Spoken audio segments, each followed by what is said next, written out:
In this video, we are going to discuss the group by clause.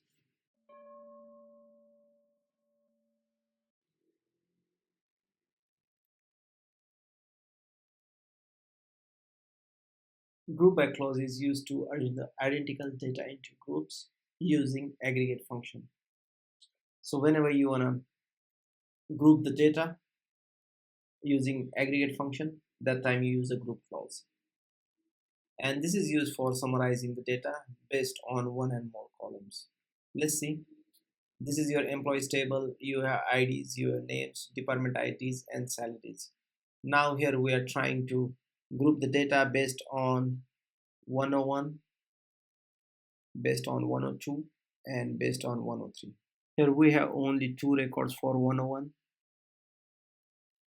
then two records for 102, and only one records for 103, this one.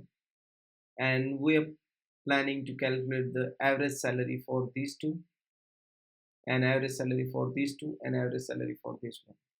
Let's see the syntax.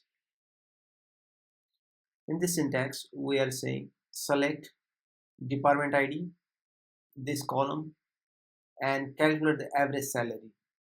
And you are renaming that column name as average salary. And from this table, employees.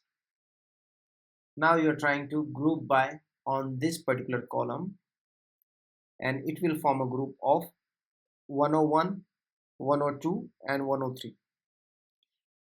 Let's see the results. If you see, first column we got the department ID, and we have 101, 102, and 103. Now we are calculating average salary for 101. In 101 we have this salary and this salary, and we will take the average, so it will be around 57,500.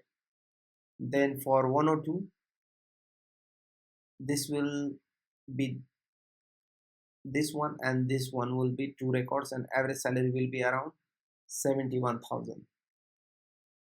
And since we have only one record for department ID 103, it will be the same. So this is how we use a group by clause. Now let's try to solve few questions on this one.